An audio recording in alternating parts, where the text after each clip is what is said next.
Hello friends, welcome. स्वागत है आपका अपने इस चैनल इग्नू गाइडेंस में। और मैं आरती। चलिए आइए आज का वीडियो देख लेते हैं। बीपीएससी 134 का यूनिट है आपका 14 क्षेत्रवाद और नव क्षेत्रवाद। ठीक है, इससे एक क्वेश्चन पूछ सकता है, पूछा भी गया था। आई थिंक इतने सारे ओल्ड क्वेश्चन पेपर में सिर्फ एक ही क्वेश्चन पूछा गया था। वो पूछा गया था कि जो क्षेत्रवाद होता है, क्षेत्रवाद नहीं लेकिन क्षेत्रीय संगठनों का गठन क्यों होता है, क्षेत्रीय संगठनों का गठन क्यों होता है। और अब इसमें क्षेत्रवाद की थोड़ी विशेषताएं भी देखेंगे, ठीक है, जो इम्पोर्टेंट हो सकता है। तो क्षेत्र, थोड़ा सा प्रस्तावना यहाँ पे देख लेते, ठीक है ना।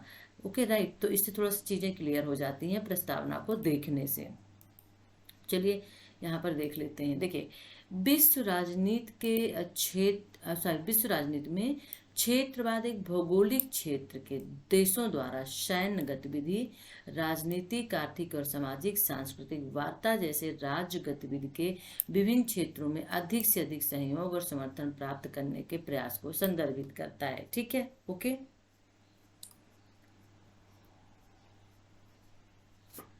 क्षेत्रवाद क्या है? According to Wikipedia, क्षेत्रवाद से अभिप्राय किसी देश के उस छोटे से क्षेत्र से है जो आर्थिक, सामाजिक आदि कारणों से अपने पृथक अस्तित्व के लिए जागृत है।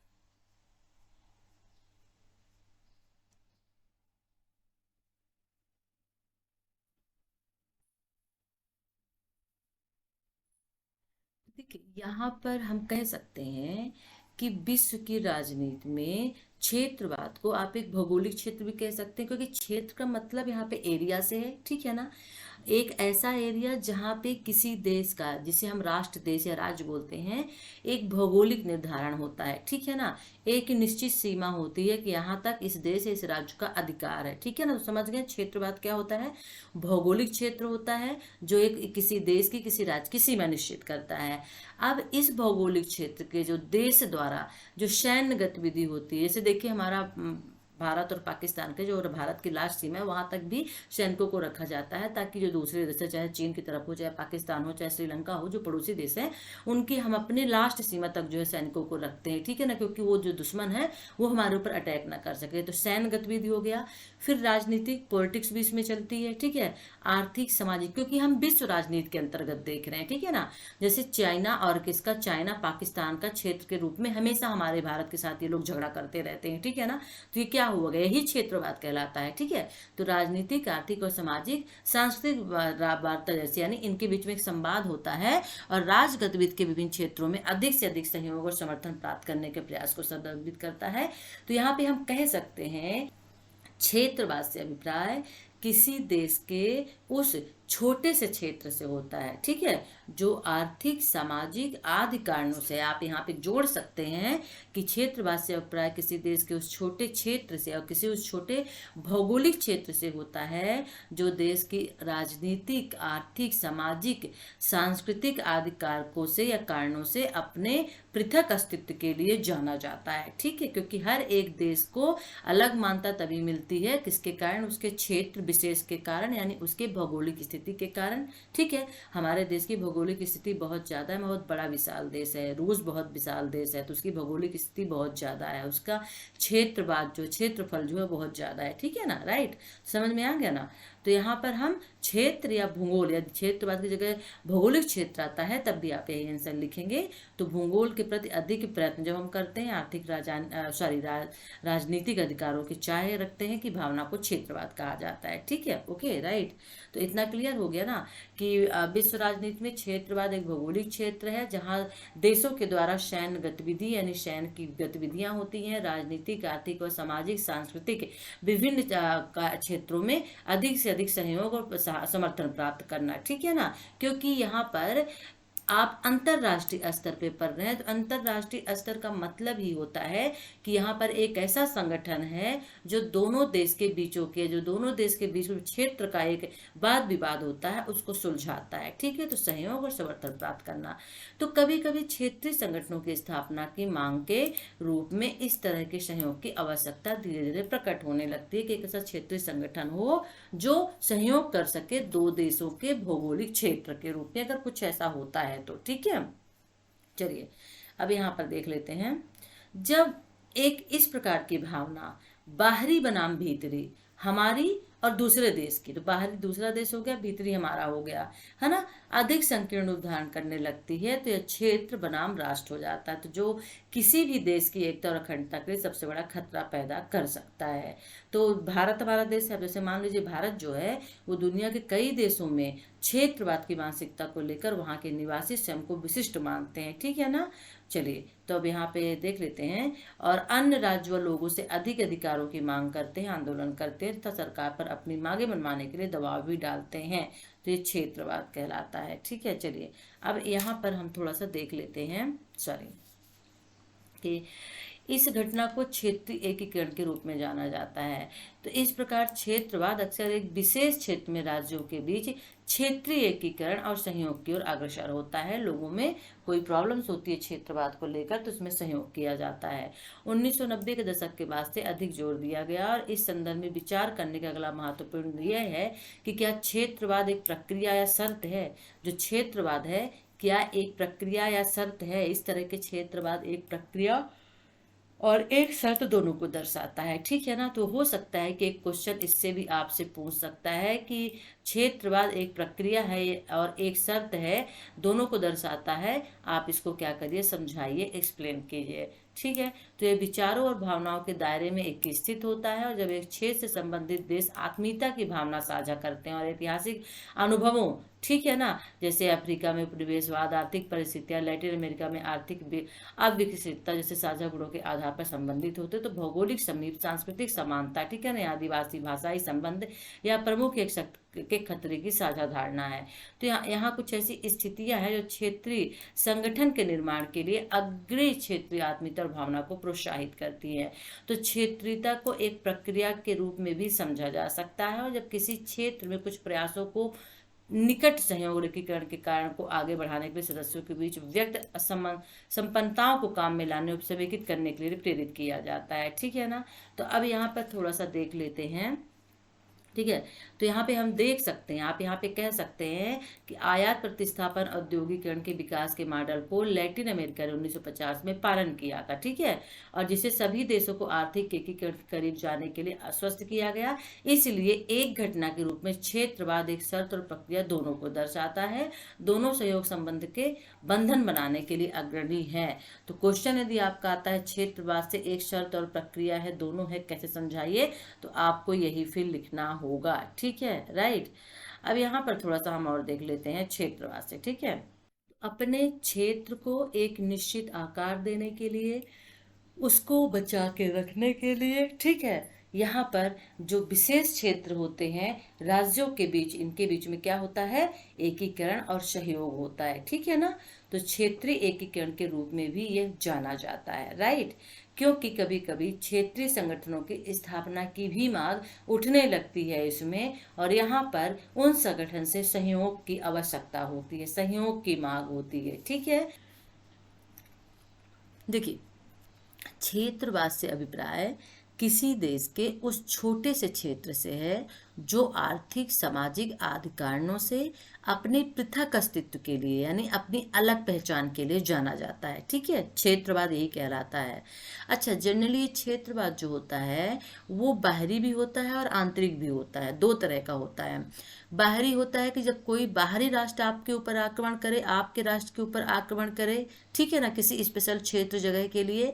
और अंदरूनी जो होता है ये बहुत घातक होता है, किसी भी राष्ट्र के लिए बहुत घातक होता है। क्यों? खतरा ये तब पैदा होता है जब अन्य राज्यों या लोगों से अधिक अधिकारों की मांग करते हैं, वो आंदोलन करते हैं, सरकार पर मांगे बनवाने के लिए दबाव करते हैं, और कई बार इस तरह की कोशिशों का नतीजा हिंसापूर्ण होता है। मतलब कि जैसे एक जो राष्ट्र होता है उसके अंदर, जैसे हम भारत के एग्जाम्पल ले लेते हैं, एक राष्ट्र है, यहाँ पे बहुत सारी धर्म, बहुत सारी संस्कृति पाई जाती है, बहुत सारी भाषाएं पाई जाती हैं। तो जिस देश में बहुत सारी धर्म, संस्कृत, भाषाएं पाई जाती हैं, तो हर एक धर्म जो होता है अपने को उच्च समझता है, ऊंचा समझता है, और संस्कृत उसकी ऊंची होती है, भाषा उसकी बहुत ऊंची होती है, ठीक है ना, यानी लोगों से निम्न समझता है। वो सोचता है कि दूसरों की भाषा जो है, ठीक है ना, वो हीन है, छोटी है, और मेरी जो भाषा वो श्रेष्ठ है। तो वो उस भाषा, उस संस्कृत, उस धर्म के हिसाब से उसको एक क्षेत्र में बांटना चाहता है, ठीक है ना, एक एरिया में बांटना चाहता है। यही क्षेत्रवाद कहलाता है, ठीक है ना।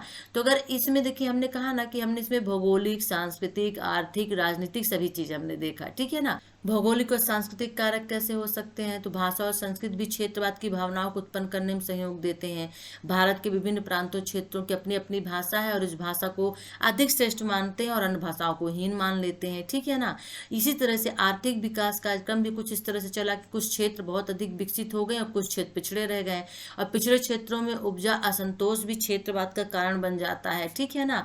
और प्रशासनिक कारण भी होता है, प्रशासनिक कारणों से विभिन्न राज्यों में प्रगति में अंतर रह जाता है। कुछ राज्यों में प्रभावशाली औद्योगिक नीति हो जाती है, कुछ राज्य होते हैं उनमें धीमी गति से होता है, तो यहाँ पर क्षेत्रवाद को बढ़ावा मिलता है, ठीक है ना। तो अब जब ये मैंने राज्य के बारे में, राष्ट्र के बारे में देख लिया, तो यहाँ पर हम अंतरराष्ट्रीय, अगर अंतरराष्ट्रीय क्षेत्रवाद पर नजर डालें तो यहाँ पर क्षेत्रीय और अंतरराष्ट्रीय संगठनों की स्थापना की गई राष्ट्रों के स्वयं समान हित के लिए, राष्ट्रों के समान हित के लिए, ठीक है ना। यहाँ पर अंतरराष्ट्रीय संगठन की स्थापना की गई क्योंकि जितने भी क्षेत्रीय और जो राष्ट्र होते हैं वो एक दूसरे पर क्या होते हैं, आश्रित होते हैं, निर्भर होते हैं, और राष्ट्रों के समान हित के लिए, उद्देश्यों के लिए अंतरराष्ट्रीय स्तर के बजाय क्षेत्रीय स्तर पर एकजुट करने की इनको मांग की गई थी, ठीक है ना, राइट। जो क्षेत्र के आधार पर राज्यों के एकीकरण को ही क्षेत्रवाद कहा जाता है। क्षेत्र के आधार पर राज्यों का एकीकरण कर लिया जाता है, एक क्षेत्र की रक्षा के लिए क्षेत्रीय संगठन बनाए जाते हैं, ठीक है ना। एक कोई क्षेत्र विशेष है और जिसकी हमें रक्षा करना, मान लीजिए एशिया एक क्षेत्र विशेष हो गया, उसमें जितने देश हैं उन्होंने एक संगठन बना लिया कि एशिया देश पर अगर कोई हमला करता है, कोई दूसरा राष्ट्र हमला करता है, यूरोपीय राष्ट्र हमला करता है, तो हम एक साथ में जवाब देंगे। यूरोप है, उसने अपना एक अलग संगठन बना लिया कि हमारे क्षेत्र विशेष पर, हमारे ये यूरोप देश पर यदि कोई हमला करता है, बाहरी शक्ति हमला करती है, तो हम सभी जितने राष्ट्र हैं इस संगठन के अंतर्गत वो उसका मुंह तोड़ जवाब देंगे और उससे जुड़ी समस्याओं को हल करने का प्रयास करते हैं, ठीक है ना, राइट। तो यह क्षेत्र विश्व का एक हिस्सा है, ठीक है। तो हम कह सकते हैं कि क्षेत्रवाद राज्यों को एक करने की प्रक्रिया है, यानी राष्ट्रों को एक करने की प्रक्रिया है। यह राज्यों के एक समूह के बीच एक का रास्ता ढूंढता, राज्यों के एक समूह के बीच एक के बीच का रास्ता बनाने के बारे में खुद को भौगोलिक, सांस्कृतिक, आर्थिक और राजनीतिक हितों से बंधे हुए मानते, ठीक है। तो आई थिंक, मुझे नहीं लगता है कि अब यहाँ पर कुछ रह गया है, ठीक है। अब क्षेत्रवाद का विकास देख लेते हैं। अब जैसे यहाँ पे देख लीजिए कि पड़ोस से संबंध एक भावना के आधार पर क्षेत्रीय सहयोग नया नहीं है, और हम संगठित राजनीतिक जीवन के गठन के बाद से कभी भी क्षेत्रवाद के उदाहरण देखते हैं, ठीक है। ऐसे इसका सबसे प्रमुख अवतार प्रथम विश्व युद्ध की समाप्ति के बाद 20वीं शताब्दी में ही दिखाई दिया था। अगर क्वेश्चन आता है द्वितीय विश्व युद्ध के बाद, ठीक है ना, क्षेत्रवाद का विकास क्यों जरूरत महसूस हुई कि द्वितीय विश्व युद्ध के बाद क्षेत्रवाद का विकास किया, क्षेत्रवाद का गठन किया जाए, क्षेत्रीय संगठन का विकास किया जाए, तो आंसर यही होगा कि द्वितीय विश्व युद्ध के बाद यूरोप में कार्यात्मक दृष्टिकोण ने सबसे अधिक आकर्षण प्राप्त किया था, ठीक है ना। और क्योंकि कार्यात्मक दृष्टिकोण जो है ये क्या है, कुछ कार्यात्मक क्षेत्रों में सहयोग करना, यानी कार्य करना, क्योंकि यूरोपीय जो महाद्वीप था युद्ध के बाद पुनर्निर्माण और आर्थिक सहयोग की आवश्यकता की चुनौती देख रहा था, क्योंकि द्वितीय विश्व युद्ध के बाद यूरोपीय महाद्वीप में जो इकोनॉमिकल कंडीशन थी, जो आर्थिक व्यवस्था थी, वो डगमगा गई थी। तो वह फिर से एक बार पुनर्निर्माण का मतलब फिर से एक तरह से नए जन्म की आवश्यकता थी, नए विकास की आवश्यकता थी, और जो आर्थिक सहयोग की आवश्यकता थी वो अनुभूति हो रही थी एशियाई देशों को, यूरोपीय देशों को, द्वितीय विश्व के बाद। और कार्यात्मक क्षेत्रों में सहयोग के रूप में यूरोप के क्षेत्र में एक क्षेत्रीय संगठन में रूपांतरित होने के लिए अधिक से अधिक सदस्यता और उपयोगिता प्राप्त हुई।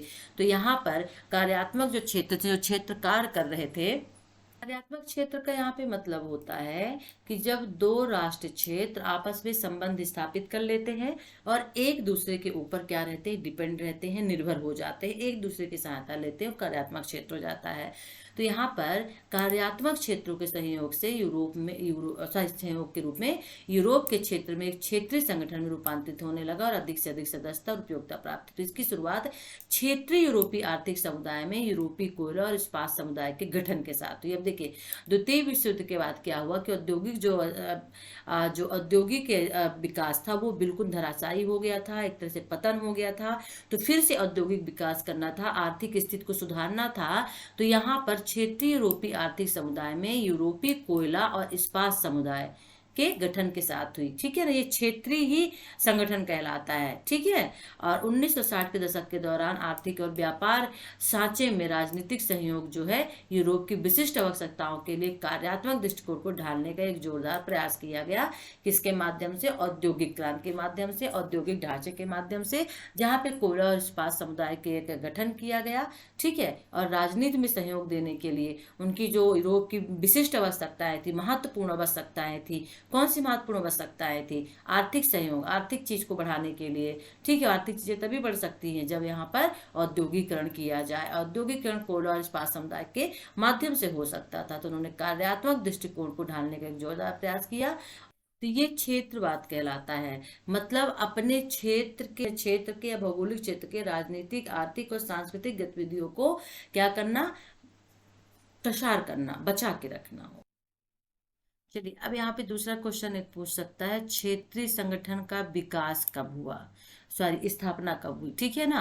तो राजनीतिक सहयोग के लिए एक क्षेत्रीय संगठन के रूप में यूरोपीय परिषद की स्थापना 1949 में की गई थी, ठीक है ना। और इसने यूरोप के लोगों के लिए समान अधिकारों और मानकों की स्थापना के लिए अग्रदूत होने का दर्जा प्राप्त कर लिया था।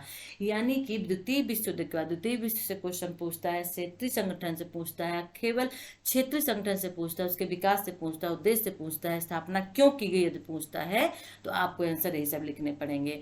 तो एक क्षेत्रीय संगठन के रूप में जो यूरोपीय परिषद था उसकी स्थापना 1949 में की गई थी। और मेन बात ये थी कि जो यूरोप के लोग थे, उनके जो अधिकार थे, उनकी स्थापना के लिए, अधिकारों को दिलाने के लिए, विशेष दर्जा प्राप्त करने के लिए यहाँ क्षेत्रीय संगठन की स्थापना की गई थी। और यह पहला क्षेत्रीय संगठन था जिसने 1961 में द यूरोपियन सोशल चार्टर के अलावा लोगों के नागरिक और राजनीतिक अधिकारों की रक्षा के लिए 1950 में मानव अधिकारों पर पहली बार कानूनी रूप से बाध्यकारी यूरोपीय समझौतों को अपनाकर एक क्षेत्रीय मानवाधिकार प्रणाली की स्थापना की। देखिए मैंने कहा था ना कि रीजन्स जो होते हैं, क्षेत्र जो होते हैं, हर एक देश में हर एक क्षेत्र की अपनी अपनी संस्कृति होती है, अपनी अपनी धर्म अपना होता है, अपनी अपनी भाषाएं होती हैं। तो वहां पर लोग अपने धर्म, अपनी संस्कृति को श्रेष्ठ समझते हैं। इसीलिए यहाँ पर नागरिक और जो राजनीतिक अधिकार होते हैं उनकी रक्षा के लिए 1950 में पहली बार मानव अधिकारों का कानून, मानव अधिकार के लिए कानून बनाया गया था, ठीक है ना। और इस कानूनी रूप से बाध्यकारी यूरोप, यानी इस कानून को मानने के लिए बाध्य हो गए थे यूरोपीय लोग, और उन्होंने समझौते को अपनाकर एक क्षेत्रीय मानवाधिकार प्रणाली की स्थापना की थी। इस प्रकार यूरोप की परिषद ने यूरोप में मानव अधिकारों, लोकतंत्र और कानून को, शासन को बनाए रखने की दिशा में प्रयास को निर्देशित किया। तो जो क्षेत्रीय संगठन की स्थापना की गई थी वो यूरोप में मानव अधिकार को, लोकतंत्र को और कानून के शासन को बनाए रखने के लिए क्षेत्रीय संगठन की आवश्यकता की गई थी। वेरी इंपॉर्टेंट क्वेश्चन ये बन सकता है, ठीक है। इसकी संगठन की आवश्यकता क्यों थी, क्यों संगठित किया गया था क्षेत्रीय संगठन का, विकास क्यों हुआ, जन्म क्यों हुआ, द्वितीय विश्व युद्ध के बाद क्यों, तो यही लिखना है, ठीक है ना। शीत युद्ध के संदर्भ में भी यही होता है। पश्चिम और पूर्व के बीच बढ़ती प्रतिस्पर्धा का मामला था, लोग कंपटीशन कर रहे थे आपस में ही, दो देश। तो सुरक्षा सहयोग के लिए संगठनों का उभरना या बहुत पीछे या दूर का लक्ष्य नहीं था। तो सीधी सी बात है, हर एक क्षेत्र, हर एक देश जो होता है अपनी सुरक्षा चाहता है, अपने क्षेत्र की सुरक्षा चाहता है, क्योंकि हर एक देश का जो क्षेत्र होता है, जो एरिया होता है, वो मिला हुआ होता है, बॉर्डर तो होता ही है ना। और जनरली ये किससे, दूसरे देश में नहीं, देश के अंदर ही देखने को मिलते हैं। रीजनल, क्षेत्रीय यानी रीजनल जो होता है, क्षेत्रवाद जिससे बोल देते हैं, विशेष क्षेत्र में विशेष रीजनल, विशेष धर्म, विशेष संस्कृति के, विशेष भाषा के लोग रहते हैं, और वो आंदोलन कर देते हैं कि नहीं भैया मुझे जो है इसको विशेष दर्जा मिलना चाहिए, क्योंकि दूसरे क्षेत्र को, दूसरे राज्य को विशेष दर्जा मिला है, तो यहाँ ये भाषा बोली जाती है। जैसे आप एग्जाम्पल के तौर पर देख लीजिए, हैदराबाद में तेलंगाना एक राज्य अलग बना दिया गया, क्यों? विशेष क्षेत्र के आधार पर ही अलग राज्य बनाया गया। तो ये क्षेत्रवाद कहलाता है।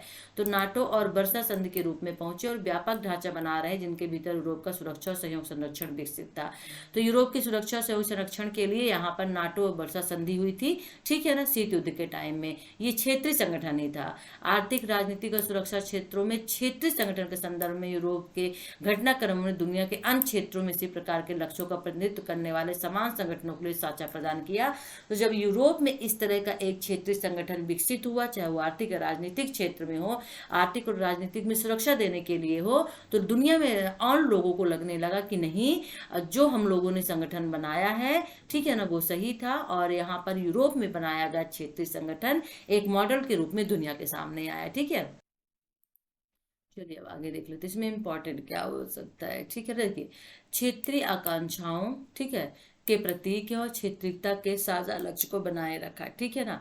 अब यहाँ पर देख लेते हैं इन प्रकार के सहयोग के उदाहरण कौन से हैं। एशियान, सार्क, नाफ्टा और जीसीसी। मैंने कहा ना, ये वही क्षेत्रीय संगठन है जो राजनीतिक और सामरिक क्षेत्र से, आर्थिक दृष्टि से क्षेत्रों को दुनिया के हर हिस्से में प्रचलित है। और वही है क्षेत्र एक दूसरे के सहयोग की गहराई और सीमा से भिन्न होते हैं।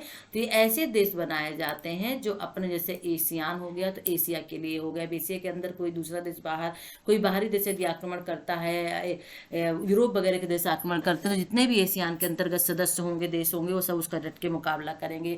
इसी तरह से सार्क बनाया गया है। कुछ कोई प्रॉब्लम होती है, किसी अदर देश कंट्री से होती है, आपसी ही देश में होती है, तो वहां पे जाकर मुद्दे को रखते हैं और सुलझाते हैं। तो क्षेत्रीय संगठन कहलाता है। ठीक है, ओके, चलिए अब कुछ और देख लेते हैं।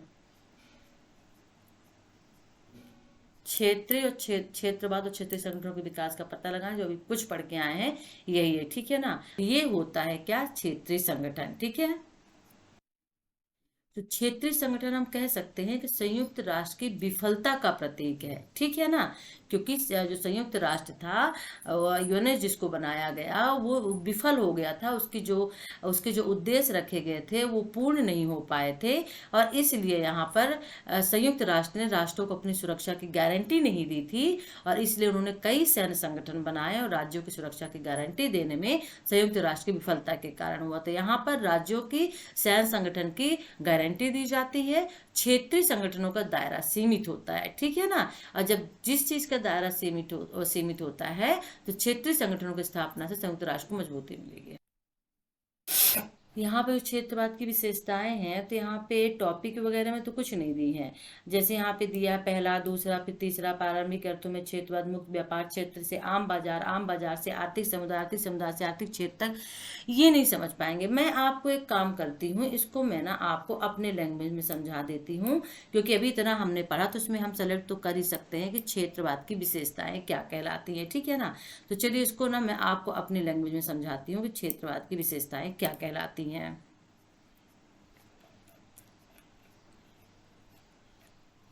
आप लोग लिख लीजिए, कॉपी पेन यदि लिए हुए हैं तो प्लीज लिख लीजिए। ठीक है ना, राइट। देखिए सबसे पहला बात यह है कि क्षेत्रीय संगठन में शामिल होने वाले सदस्य देशों के बीच मतभेदों को हल करना। जो जो देश इस क्षेत्रीय संगठन में शामिल होते हैं और उन देशों के बीच में जो भी मतभेद होते हैं, ठीक है ना, जो भी समस्याएं होती हैं, उनको हल करना सबसे पहली प्राथमिकता होती है। ठीक है, तो उद्देश्य विशेषताएं एक हो जाएगा, राइट। स्वाभिमान बनाए रखना, हर एक देश का स्वाभिमान बनाए रखना इस संगठन का मेन उद्देश्य होता है, मेन विशेषता होती है। ठीक है ना, इसलिए कोई देश दूसरे देश के आघात नहीं पहुंचा सकता, आक्रमण नहीं कर सकता, उसके क्षेत्रीयता को कैप्चर नहीं कर सकता। जैसे चीन और भारत का चलता है, पाकिस्तान भारत का चलता है। फिर क्षेत्रीय संगठन में भाग लेने वाले राष्ट्र संकल्प करते हैं, यानी कि यहाँ पर क्या होता है कि संगठन में शामिल होने वाले जितने भी राष्ट्र होते हैं, उन पर हमले को सभी सदस्यों का हमला माना जाएगा, किसी एक राष्ट्र पर। यानी मान लीजिए किसी जो क्षेत्रीय संगठन में मान लीजिए 10 राष्ट्र हैं, और 10 राष्ट्रों में से किसी एक राष्ट्र पर कोई दूसरा क्षेत्र संगठन जो हमला करता है, ये एशिया का मान लीजिए, आसियान का ले लेते हैं, ये एशिया का है, सार्क जो है यहाँ इधर एशिया का है। अब मान लीजिए यहाँ पर अगर यूरोप का कोई देश हमला करता है, ठीक है, तो ये सभी देश जो इस संगठन में शामिल होते हैं, वो सभी उस देश का साथ देंगे जिस पर हमला हुआ है। ठीक है ना, तो वेरी इंपॉर्टेंट है ये। और यदि कोई राष्ट्र संयुक्त राष्ट्र के चार्टर का उल्लंघन करता है, तो ये सदस्य राष्ट्र उस राष्ट्र से ऐसा नहीं करने के लिए कहेंगे। यानी कि देखिए, संयुक्त राष्ट्र के चार्टर के खिलाफ ही क्षेत्रीय संगठन का गठन हुआ था, बिल्कुल मत भूलिएगा। संयुक्त राष्ट्र जो था, उस संयुक्त राष्ट्र जो था वो विफल हो गया था, वो असफल हो गया था, और खास तौर पे उसकी असफलता जो थी वो वीटो शक्ति थी। वीटो शक्ति की वजह से जो 5 स्थायी सदस्य थे, आपको याद है ना, चीन, रूस, जापान और ब्रिटेन, अमेरिका, ये 5 स्थायी सदस्य वहाँ के हैं। और उनमें ये था कि मान लीजिए कि दुनिया में किसी एक देश के पास कोई ऐसी समस्या होती है और उसके लिए वीटो में मतदान कराया जाता है, और उनमें से एक भी देश अगर उसके खिलाफ हो जाता है तो फिर वो रद्द कर दिया जाता है वीटो। ठीक है ना, माना नहीं जाता है, प्रस्ताव पास नहीं हो पाता है। तो जो संयुक्त राष्ट्र का चार्टर था, अगर उसका कोई देश उल्लंघन करेगा, कोई भी उल्लंघन कर देता है तो जो सदस्य राष्ट्र होते हैं किसके, क्षेत्रीय संगठन के, उस राष्ट्र को ऐसा नहीं करने के लिए कहेंगे कि आपको उल्लंघन नहीं करना है, ठीक है। और जो क्षेत्रीय संगठन के लोग होते हैं अपने साथी को धमकी के खिलाफ परामर्श करने के लिए मजबूर करते हैं कि आपको धमकी से काम नहीं लेना है, आपको सोच समझ के काम करना है, बातचीत से हल निकालना है, ठीक है। और छठवां, क्षेत्रीय संगठन में शामिल राष्ट्र स्वतंत्र संगठनों का समर्थन करते हैं, तो वेरी इंपॉर्टेंट हो जाता है, ठीक है ना, राइट। विशेषताएं जो है या उद्देश्य यही चीजें होती हैं ना। तो क्षेत्रीय संगठन में कई राष्ट्र होते हैं, क्षेत्रीय संगठन 3, 4 या अधिक राष्ट्रों से भी बना हुआ होता है, ठीक है ना। आप इस तरह से इसको लिख सकते हैं। तो क्षेत्रीय स्तर पर पाए जाने वाले क्षेत्रीय संगठनों के उद्देश्य समान और भिन्न भी हो सकते हैं। ये सैन्य संगठन आर्थिक, धार्मिक, सांस्कृतिक उद्देश्यों के लिए बनाए जाते हैं, ठीक है ना। तो ये हो गया हमारा क्षेत्रवाद की विशेषताएं, इसे आप लिख लीजिएगा, ठीक है, इंपॉर्टेंट आपके लिए हो सकता है। नौ, क्षेत्रवाद नहीं देखेंगे अब, यहाँ पर हम इसमें इंपॉर्टेंट और कुछ देख लेते हैं, नहीं तो आपके लिए अब हम लेके आएंगे क्या, इंपॉर्टेंट क्वेश्चंस, क्योंकि आपकी ये जो यूनिट है ये यूनिट आपकी फिनिश्ड हो, ब्लॉक्स वाली फिनिश्ड हो चुका है, 4 ब्लॉक है, सिर्फ आपके इसमें 4 ब्लॉक ही है, ठीक है ना। और क्षेत्रवाद से या क्षेत्रीय संगठन से प्रथम विश्व युद्ध, द्वितीय विश्व युद्ध का जरूर एक क्वेश्चन पूछा जाएगा, तो इसको हम भी आपके लिए लेके आएंगे, ठीक है ना। Okay, right.